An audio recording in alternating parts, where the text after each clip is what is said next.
Je vous remercie, Florence. Merci beaucoup, madame. Merci.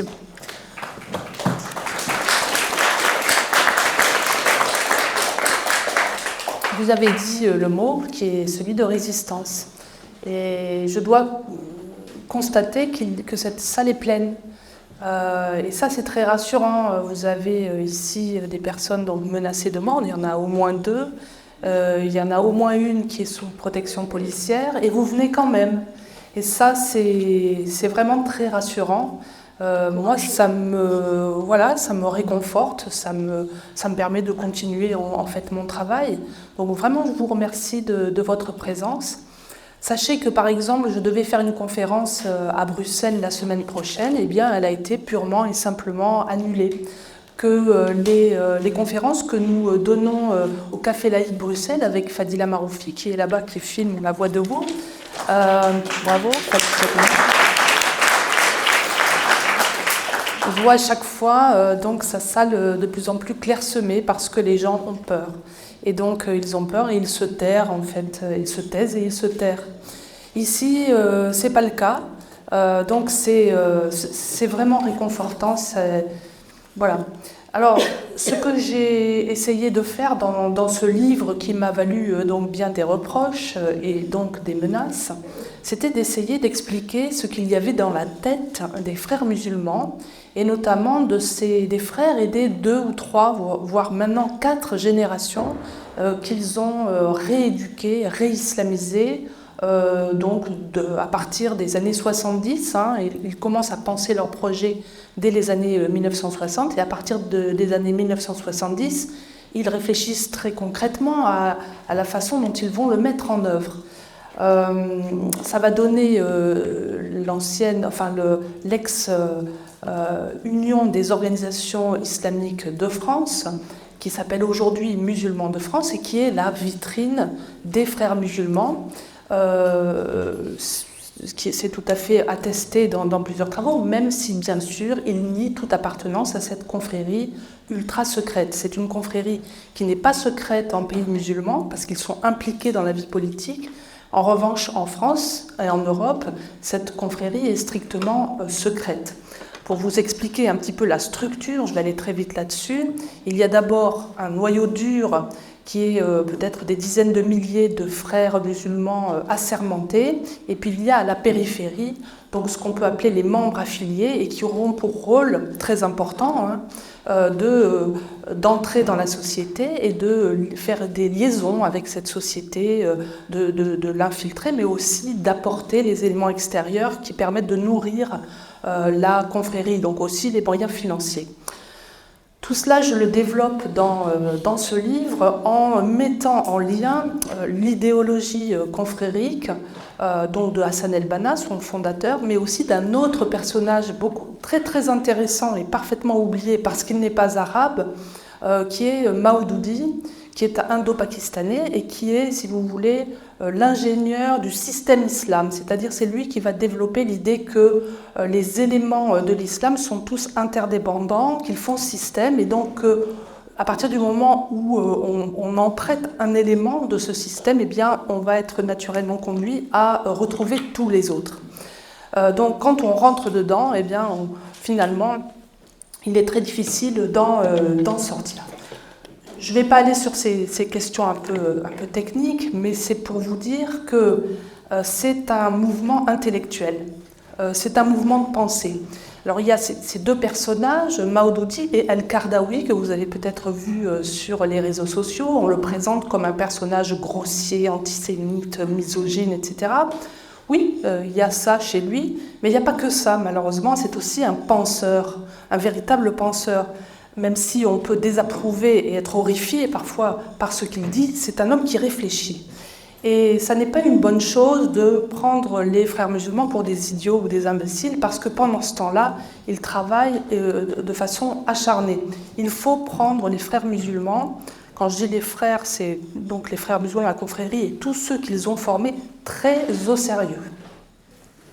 Et par exemple, on ne comprend pas les attaques islamistes au sens propre et au sens figuré, contre l'école et la laïcité, si on ne prend pas en compte ces soubassements intellectuels. Il est peu probable que ces attaques menées depuis 1989, souvenez-vous de la retentissante affaire des foulards de Creil, eh bien, il est peu probable que ces attaques se seraient poursuivies avec une régularité sans faille sur 3 générations de musulmans nés en Europe aujourd'hui, si elles n'avaient pas été mûrement réfléchies. Les frères musulmans européens se sont donné pour mission de construire la société islamique. Donc le mot-clé ici, c'est la mission. On parle d'islam politique, c'est un islam missionnaire. C'est un islamisme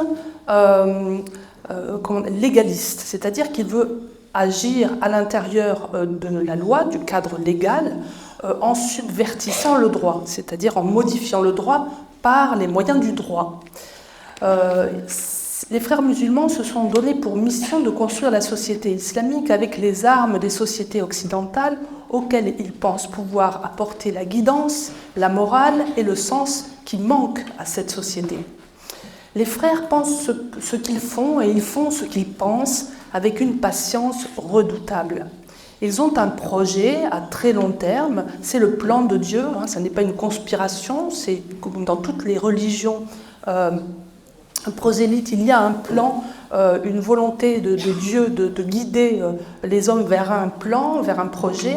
Et ils ont donc un projet à très long terme auquel ils travaillent pour leur salut individuel et collectif. Celui d'amener tous les musulmans réunis dans la nation islamique, l'Oumma, ce que Al-Qaradawi appelle le mouvement islamique, pour instaurer donc la société islamique mondiale. C'est la prophétie califale. Et ce n'est pas le califat de Raqqa, c'est le califat moderne, c'est la société moderne réislamisée, si vous voulez. Donc ça, j'en ai décrit les origines, les modalités, tout ça dans ce livre, Le frérisme et ses réseaux. La priorité des frères, puisqu'ils procèdent en fait par secteur, ils réislamisent par secteur, la santé, le domaine de l'économie, le domaine militaire, etc. La priorité des frères, c'est l'éducation. C'est leur mission première à laquelle ils réfléchissent depuis un demi-siècle en Europe. Elle a donné lieu à un document d'une importance fondamentale qui a été publié, validé en 2000 à Doha par l'Organisation de la coopération islamique, et un document que j'invite tous ceux qui s'intéressent d'une manière ou d'une autre aux formes légalistes d'islam politique devraient absolument lire. C'est à Château-Chinon, en France, l'IESH, donc formée par Qaradawi et l'ensemble des frères musulmans qui dirigent aujourd'hui donc les musulmans de France, que dès 1993, les frères musulmans ont appelé à l'élaboration d'une stratégie de l'action culturelle islamique en Occident. Dans le cadre donc de l'ISESCO, qui est une organisation internationale spécialisée dans les domaines de l'éducation, des sciences et de la culture, qui est une branche elle-même de l'Organisation de la coopération islamique. C'est important parce que l'ISESCO se veut être, si vous voulez, veut être à l'Organisation de la coopération islamique ce que l'UNESCO est à l'Organisation des Nations Unies. Ce plan, à 30 ou 40 ans, cette stratégie, ça s'appelle une stratégie de l'action culturelle islamique en Occident, propose la mise en place de structures et de méthodes destinées à prévenir tout risque d'assimilation des musulmans dans les cultures des pays où ils ont émigré. Alors, je vais en présenter ici quelques grandes lignes. Les frères ne veulent pas seulement dissuader 4 générations de musulmans de toute intégration, synonyme pour eux de désislamisation. Ils leur proposent, et là je parle à l'échelon européen, ce qui nous touche en France, j'en parle avec tous mes collègues, que ce soit allemands, britanniques, italiens ou espagnols, c'est exactement la même chose. Ne croyez pas qu'ils attaquent seulement la laïcité à la française, pas du tout. Donc ces frères ne veulent pas seulement dissuader des générations de musulmans de s'assimiler, ils proposent un véritable programme et des structures actives avec des personnels pour profiter des avantages financiers, technologiques, intellectuels de la tradition occidentale afin qu'ils soient en mesure non seulement ces musulmans de rester dans l'islam, mais d'en faire une société véritablement guidée par Dieu, donc une société théocratique, c'est le mot. La justification de cette stratégie, qui cible essentiellement les 3 générations de musulmans nés en Europe, est la suivante.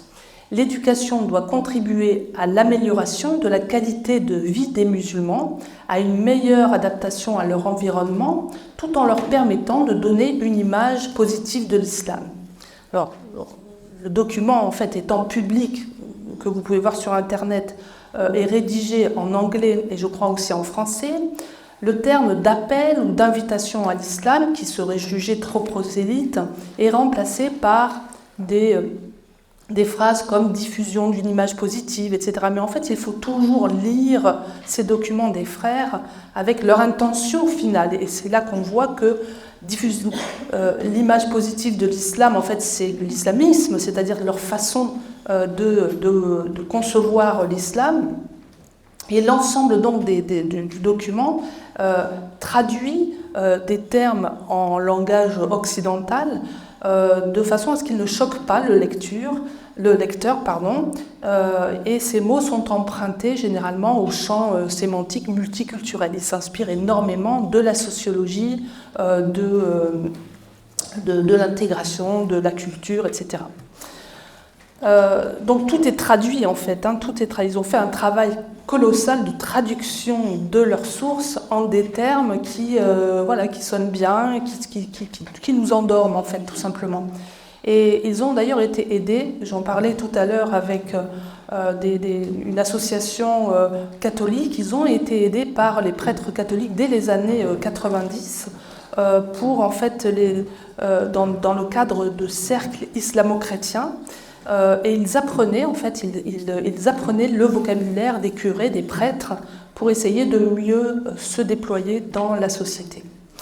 L'amélioration de la qualité de vie, comme ils disent, consiste ainsi à corriger, comme ils disent, le concept de culture islamique chez les non-musulmans. Entendez, lui donner les dimensions d'un mode de vie. Il faut créer une image positive de soi, c'est-à-dire une fierté autour d'une conception harmonisée, entendez, unique et intégraliste, de la religion, consistant à respecter, ça ils n'ont pas pu le traduire, les commandements d'Allah, ses prohibitions, son éthique islamique généreuse pour agir dans le cadre de la charia qui repose sur 2 principes, ordonner le bien, prohiber le blâmable. Ce sont des éléments qu'on va retrouver dans le Coran. Donc il s'agit de créer des institutions, des associations, des amicales et de nouer des relations avec les différentes composantes de la presse occidentale, par exemple, des médias, des politiques, de façon à ce qu'ils influencent l'opinion publique locale et internationale. Donc ils voient déjà très très loin. Et l'objectif, c'est d'intégrer le point de vue des musulmans dans le milieu où ils vivent, tant au niveau politique, économique, social que culturel. Donc leur visée est très claire. Et alors il y a cette stratégie qui est vraiment très explicite, mais après on peut les voir à l'œuvre dans les différents écrits qu'ils publient maintenant sur Internet, dans les prêches, etc. L'objectif est de protéger les musulmans, et les jeunes musulmans en particulier, de l'invasion et de l'aliénation culturelle, de leur garantir la sécurité et l'immunité culturelle contre la laïcité, contre le sécularisme, afin qu'ils ne perdent pas leur islam, qui est à la fois leur culture, leurs lois et leur civilisation naturelle. Il faut agir, disent-ils, suivant un plan culturel islamique unifié, dans les milieux des immigrés pour leur faire conserver leur identité musulmane afin que leurs enfants la transmettent intégrale et intègrent à leur tour. Les frères proposent la mise en place de leaders de l'action islamique. Donc ce n'est plus seulement des imams ou des oulémas, ce sont des leaders de l'action islamique, du grand mouvement de l'islam, qui seraient attachés à des organisations et à des centres culturels islamiques. On peut le voir dans les associations des frères musulmans de l'UOIF, où les mosquées ne sont pas seulement des lieux de prière, mais des centres islamiques. Et l'idée étant de mettre en œuvre promptement et à large échelle, disent-ils, les clauses et les dispositions de la stratégie. et aussi multiplier la tenue de conférences, de colloques, d'ateliers scientifiques et culturels sur la scène occidentale. Pour que cette stratégie soit applicable, il faut renforcer la famille en sa qualité de noyau de la cellule sociale et sortir les enfants de l'école publique. Ou, si on n'y parvient pas, au moins de leur emprise, de son emprise. Une école vue comme exclusivement intéressée à l'aspect assimilatif, je les cite, et mue par je les cite encore, un désir ardent de déraciner l'enfant musulman. S'appuyant sur des études sociologiques, les frères expliquent qu'il est tout à fait naturel que cette lutte sourde génère un état psychologique qui rejaillit négativement sur leur aptitude et sur leur adaptation scolaire. Il faut donc empêcher l'école occidentale de détruire la structure à laquelle se réfère l'enfant inconsciemment par la démolition méthodique et systématique des valeurs qu'il tient de sa famille et de sa culture d'origine. L'Occident peut tirer parti des vertus de l'islam, disent-ils. L'islam a beaucoup de choses à apporter à l'Occident et des potentialités musulmanes, à condition bien sûr que cet Occident décide de reconnaître que l'islam est une religion, une culture et une civilisation. Et si elle veut bien sûr, enclencher le processus d'un dialogue de paix, bien sûr, c'est toujours un peu la même chose, avec les communautés et les minorités musulmanes en Occident. Par contre, préviennent les frères, si l'Occident reste préoccupé par le vœu de les faire fusionner dans son milieu, alors mieux vaut souligner avec beaucoup de regret que la crise actuelle persistera encore. Ce qui veut dire, vous l'avez bien compris, on ne les laissera pas faire. Pour cela, plusieurs occasions sont offertes aujourd'hui à l'Occident, disent-ils, pour tirer parti des vertus de l'islam et des potentialités musulmanes, je crois que je l'ai déjà dit, si elles décident de reconnaître que l'islam est religion, culture et civilisation. Alors, ils n'ont pas... donc, ils élaborent, c'est très long, je vous en ai donné quelques passages, mais donc la question financière maintenant. Comment, par quels moyens? Donc les frères préconisent de faire appel aux institutions européennes, le Conseil européen, le Conseil de l'Europe et le Parlement européen, pour soutenir ces projets culturels, toujours éducatifs, et afin donc de soutenir les intellectuels et les éducateurs musulmans. C'est exactement ce qui se passe aujourd'hui avec la FEMISO, avec l'ENAR et autres organismes, institutions européennes. Cette captation des fonds européens avait déjà été pensée, nous sommes dans les années 1990. Il faut aussi s'inspirer de la Belgique, des cours d'éducation islamique dans les programmes officiels, comme c'est le cas en Belgique. Il faut que la France intègre des cours religieux, par exemple. L'objectif, c'est de créer rapidement des écoles islamiques et des facultés de sciences de l'éducation réservées aux enfants musulmans en Occident, qui seraient financées par des legs pieux, des dons de gouvernement, qu'ils soient d'ailleurs islamiques ou d'Europe, et des associations caritatives européennes. Tout ce qu'ils ont prévu, eh bien, ils l'ont fait. Il faut aussi un observatoire de ces conduites, ce que vont faire en réalité tous les rapports sur l'islamophobie. Que font les rapports sur l'islamophobie? Ils ne font pas que compter les pratiques soi-disant islamophobes. Ils monitorent aussi les progrès des sociétés européennes en matière d'intégration de l'islamisme, de leur mission d'islam. Donc, pour conclure, pour comprendre les agressions dont fait l'objet l'école républicaine dans notre pays, il faut avoir en tête ce programme des frères musulmans. Les attaques, les offensives, les refus opposés à certains enseignements, les protestations dont le rapport Aubin et celui des territoires de la République de Georges Bensoussan faisaient état dès 2004. Tout ça montre une volonté claire de se soustraire à l'intégration de la part d'un islamisme légaliste dont l'emprise mentale sur des millions de Français musulmans est vraiment très préoccupante. On le voit sur sur les sondages qui montrent qu'une proportion significative de 60%, je crois, ou jusqu'à 70% dans certains cas, des jeunes musulmans pensent que les lois de la charia s'appliquent devant les lois de la République. Quand on sait qu'une immense majorité d'établissements de formation et d'éducation de centres islamiques sont dominés par les frères en France, et c'est le cas aussi en Europe, quand j'en parle avec mes collègues étrangers, on ne peut guère s'étonner des difficultés croissantes que l'école rencontre. Pour résoudre le problème, je pense que nous devons déjà apprendre à nous décentrer et à regarder dans la bonne direction. L'autoflagellation est inutile car tout ce qui nous arrive n'est pas toujours le produit de notre volonté.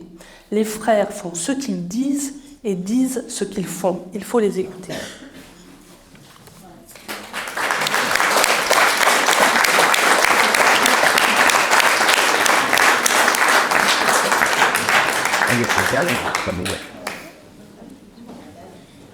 Merci infiniment, Florence. Je sais que beaucoup de personnes voudraient vous questionner dès maintenant, mais on va suivre ce que j'avais proposé dès le départ.